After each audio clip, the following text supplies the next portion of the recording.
दोस्तों, पढ़ने के साथ साथ रिवीजन की भी ज़रूरत होती है और इन क्विज के जरिए आप बढ़िया रिवीजन कर सकते हैं। बेस्ट 30 जीके की मिक्स सीरीज चल रही है जिसमें हिंदी भी मिलेगी, आपको हिंदी के क्वेश्चन मिलेंगे, जनरल अवेयरनेस के क्वेश्चन मिलेंगे और जीके के क्वेश्चन भी मिलेंगे आपको। तो इन 30 जीके की बढ़िया क्वेश्चन हैं और इनके माध्यम से आप रिवीजन करते रहिए। आज क्विज का दूसरा पार्ट है ये। पहला क्वेश्चन है, कायांतरित चट्टान का उदाहरण है ग्रेनाइट, चूना पत्थर, साइनाइट या फिर ग्रेफाइट। कायांतरित चट्टान का उदाहरण है, तो कायांतरित चट्टान का उदाहरण है ग्रेफाइट। तो सही उत्तर है ग्रेफाइट। दूसरा क्वेश्चन है, उष्ण कटिबंधीय घास भूमि है। उष्ण कटिबंधीय घास भूमि है। ऑप्शन है पंपास, स्टेपी, बेल्ट या फिर लानोस। उष्ण कटिबंधीय घास भूमि है तो इसका कौन है सही उत्तर? लानोस। क्वेश्चन है दोस्तों, द्वितीय हरित क्रांति कब शुरू हुई? आपके ऑप्शन है 1967 68 या फिर 1986 87 या फिर 1983 से 84 या फिर 1973 से 74। तो द्वितीय हरित क्रांति कब शुरू हुई? 1983 से 84। पहली हरित क्रांति कब शुरू हुई थी? पहली हरित क्रांति शुरू हुई थी 1966 से। भारत के उद्धारक की संज्ञा दी।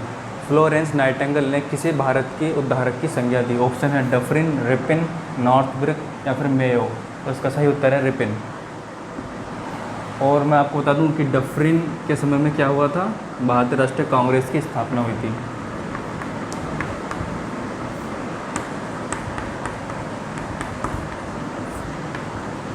कांग्रेस की स्थापना।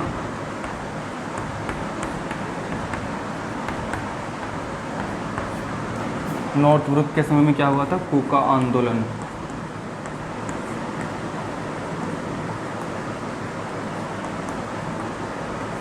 कूका आंदोलन किसके समय में हुआ था? नॉर्थब्रुक।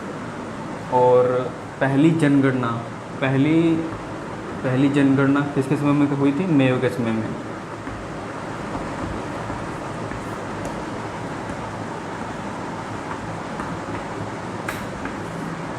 और पहली नियमित जनगणना, पहली क्रमबद्ध जनगणना, पहली नियमित जनगणना किसके समय में हुई थी? रिपिन के समय में।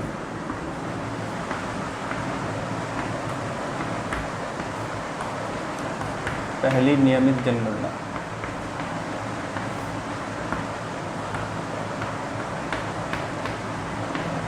रिपिन के समय में हुई थी।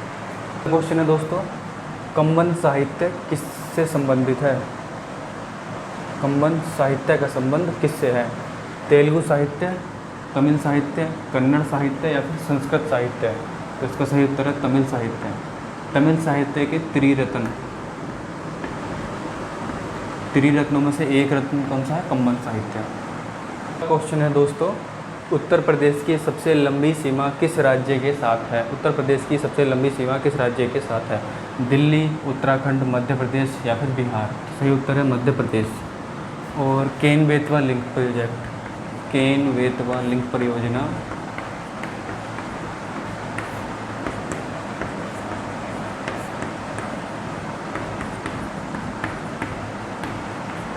ये भी एमपी और यूपी के बीच में है।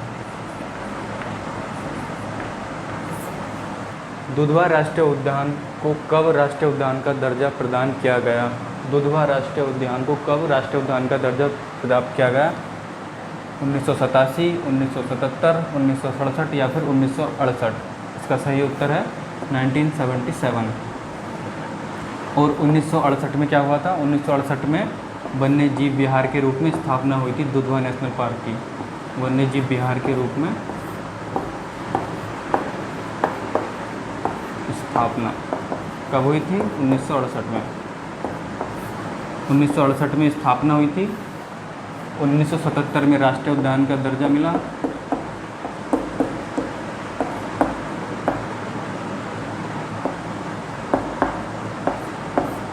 और ये दुधवा राष्ट्रीय उद्यान है कहाँ पर? लखीमपुर खीरी।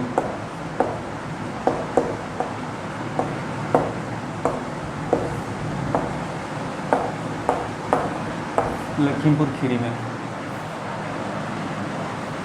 अगला क्वेश्चन है दोस्तों, उत्तर प्रदेश में अशफाक उल्लाह खां प्राणी उद्यान कहाँ पर है? उत्तर प्रदेश में अशफाक उल्लाह खां प्राणी उद्यान कहाँ पर है? ऑप्शन है लखनऊ, कानपुर, गोरखपुर या फिर सोनभद्र। तो इसका सही उत्तर है गोरखपुर। दोस्तों, वन तथा वन्य जीव प्राणी किस सूची में शामिल किए गए हैं? वन तथा वन्य प्राणी किस सूची में शामिल किए गए हैं? संघ सूची, राज्य सूची, समवर्ती सूची या फिर इनमें से कोई नहीं। इसका सही उत्तर है समवर्ती सूची। समवर्ती सूची में कब शामिल किए गए? 42वें संविधान के द्वारा, संशोधन के द्वारा, 42वें संविधान संशोधन के द्वारा।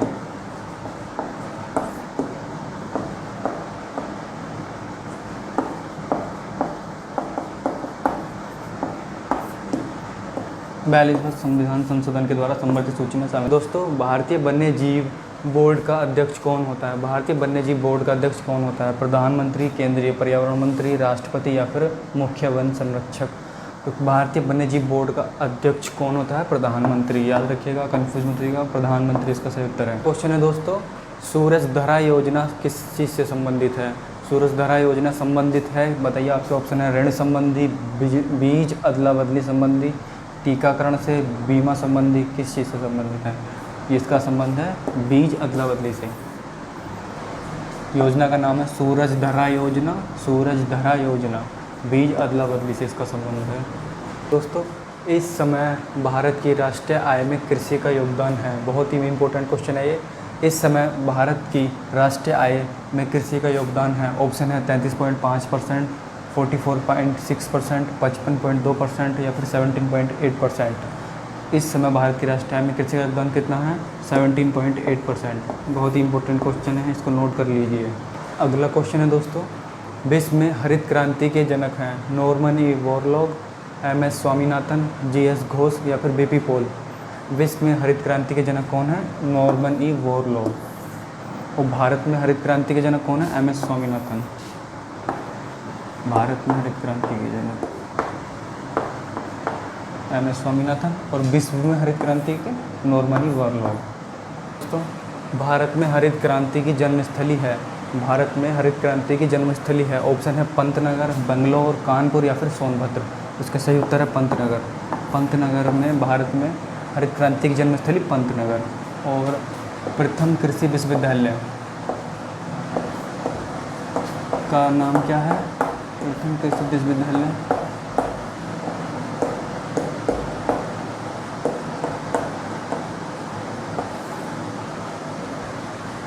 इसका नाम है जी.बी. पंत।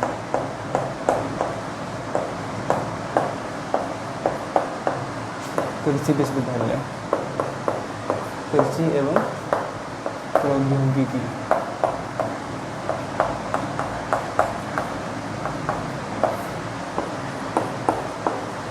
विश्वविद्यालय भारत में प्रथम कृषि विश्वविद्यालय कौन सा है? जी.बी. पंत कृषि एवं प्रौद्योगिकी विश्वविद्यालय।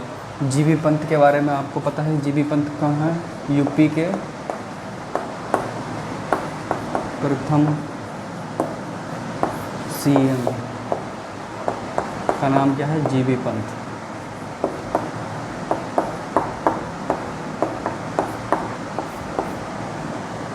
अगला क्वेश्चन है दोस्तों, एनीमिया मुक्त भारत सूचकांक 2020-21 किसकी पहल है?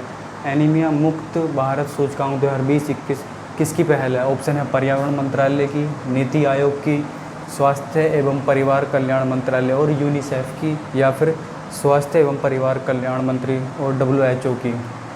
तो इसका सही ऑप्शन क्या है? स्वास्थ्य एवं परिवार कल्याण मंत्रालय और यूनिसेफ की पहल है ये एनीमिया मुक्त भारत सूचकांक 2020-21। और एनीमिया मुक्त भारत सूचकांक 2020-21 में सबसे पहले नंबर पर कौन सा राज्य है? मध्य प्रदेश।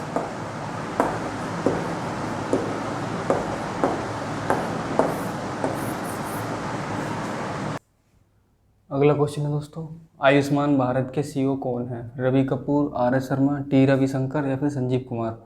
सही उत्तर है R.S. शर्मा। और संजीव कुमार कौन है? AAI के नए अध्यक्ष, राष्ट्रीय विमान प्राधिकरण के नए अध्यक्ष।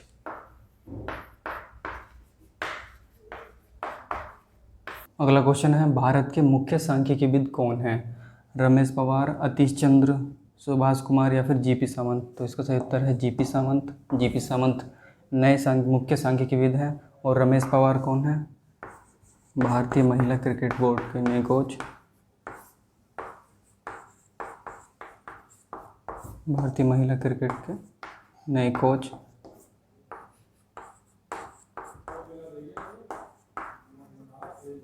सुभाष कुमार कौन है? ONGC के नए अध्यक्ष।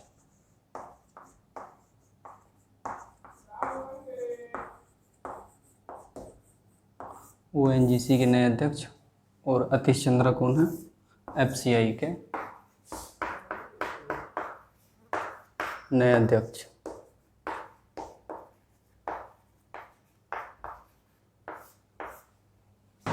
अगला क्वेश्चन है दोस्तों, कनोमा महोत्सव किस राज्य से संबंधित है? असम, ओडिशा, आंध्र प्रदेश या फिर केरल? इसका सही उत्तर है आंध्र प्रदेश। आंध्र प्रदेश से कौन सा महोत्सव संबंधित है? कनोमा, याद रखिए। अगला क्वेश्चन है दोस्तों, PGI परफॉर्मेंस ग्रेडिंग इंडेक्स 2019-20 किस मंत्रालय द्वारा जारी किया गया? पर्यावरण मंत्रालय, नीति आयोग, आवास एवं शहरी मंत्रालय या फिर शिक्षा मंत्रालय? इसका सही उत्तर है शिक्षा मंत्रालय। और याद रखना, PGI यानी कि परफॉर्मेंस ग्रेडिंग इंडेक्स 2019-20 में पहले नंबर पर कौन सा राज्य है? पंजाब। पहले नंबर पर है पंजाब। दोस्तों, बजट 2021-22 के अनुसार बीमा क्षेत्र में FDI 49% से बढ़ाकर कितना कर दिया गया? ऑप्शन है 100%, 84%, 64% या फिर 74%।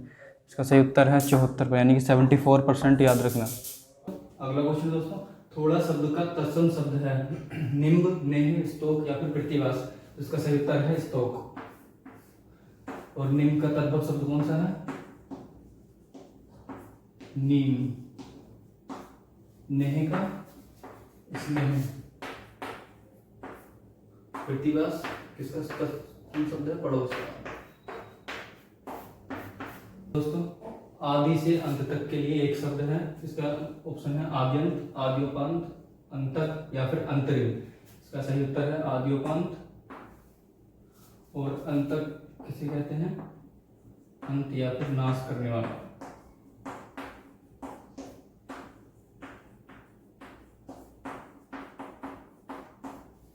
आद्यंत क्या होता है? आदि और अंत के लिए एक शब्द है आद्यंत। अगर प्रश्न में पूछा हो आदि और अंत तो क्या लगाएंगे? आदि अंत। लेकिन अगर पूछा हो आदि से अंत तक तो आद्योपांत। अंतरिम क्या होता है? दो समय कालों के बीच का जो अंतर होता है उसे कहते हैं अंतरिम। दो समयों के बीच का अंतर।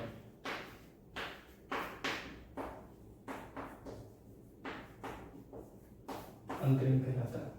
अगला क्वेश्चन है दोस्तों, बागेश्वरी का पर्यायवाची शब्द क्या है? कमला, शारदा, सुखदा या फिर प्रेमदा? इसका सही उत्तर है शारदा। इसके अन्य पर्यायवाची क्या है? सरस्वती, वीणा पाणी,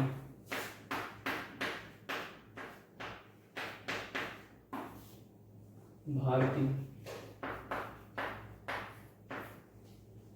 और कमला किसे कहते हैं? लक्ष्मी जी को। सुखदा का क्या मतलब है? सुख प्रदान करने वाला, सुख प्रदान करने वाली।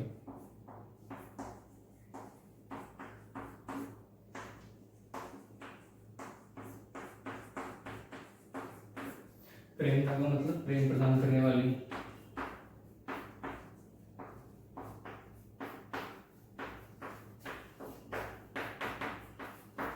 अगला क्वेश्चन है दोस्तों, शुद्ध शब्द बताइए। गंगा डैश जल, बे डैश बुनियाद या फिर बड़ा डैश सा या फिर चौ डैश पाया? तो इसका सही उत्तर है बड़ा डैश सा। निम्न में से कौन जीवनी है? अतीत के चलचित्र, चिंतामणि, आवारा मसीहा, नीड़ का निर्माण फिर? तो इसका सही उत्तर है आवारा मसीहा। आवारा मसीहा के राइटर हैं कौन? विष्णु प्रभाकर। विष्णु प्रभाकर। और ये जीवनी है किसके बारे में? ये जीवनी है शरत चंद्र चट्टोपाध्याय के बारे में। शरत चंद्र की जीवनी। अतीत के चलचित्र क्या है? रेखा चित्र है। और इनकी राइटर है महादेवी वर्मा।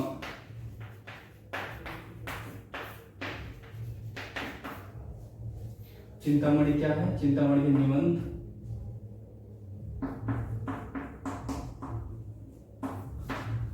और इसके लेखक हैं रामचंद्र शुक्ल।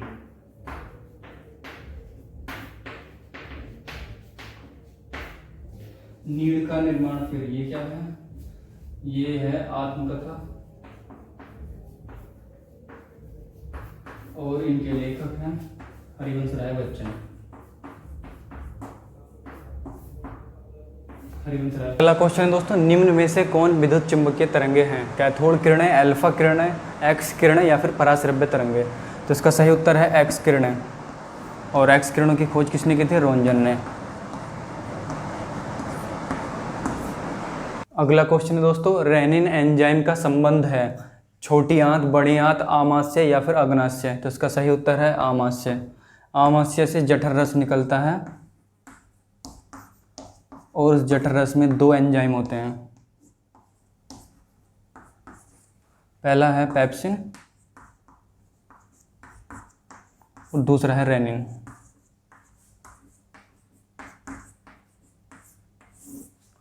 और छोटी आंत में जो एंजाइम होते हैं उन्हें याद करने की क्या ट्रिक है? SELLM। SELLM। एस का मतलब सुक्रोज, ई का मतलब इरिप्सिन, एल का मतलब लैक्टोज और दूसरा एल का मतलब लाइपेज, एम का मतलब है माल्टेज।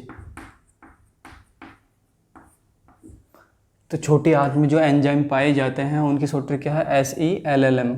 SELLM। एस से सुक्रोज, ई से इरिप्सिन, एल से लैक्टोज, एल से लाइपेज, एम से माल्टेज। तो इसे याद रखिए। अगला क्वेश्चन है दोस्तों, नागालैंड दिवस कब होता है? 21 जनवरी, 1 जनवरी, 15 अप्रैल या फिर 16 मई? इसका सही उत्तर है 1 जनवरी। 1 जनवरी को नागालैंड दिवस होता है। और 16 मई को कौन सा दिवस होता है? सिक्किम दिवस। और 21 जनवरी को क्या होता है? 21 जनवरी को होता है मणिपुर, मेघालय और त्रिपुरा दिवस।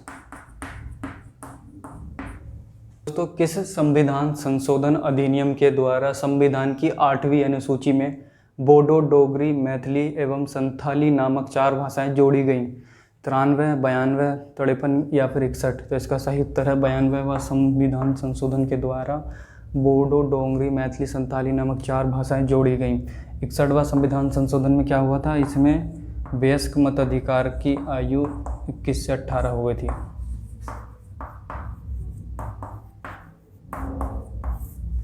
की आयु कितनी हो गई? 21 से 18।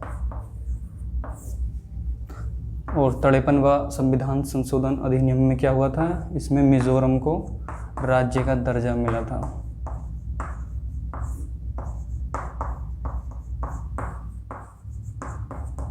राज्य का दर्जा। अगला क्वेश्चन है दोस्तों, इनमें से कौन सा क्षेत्र संगमरमर के खनन के लिए भारत में प्रसिद्ध है? ऑप्शन है नेवली, जावर, मकरान, जादूगोड़ा। तो इसका सही उत्तर है मकरान। इसका सही उत्तर है मकरान।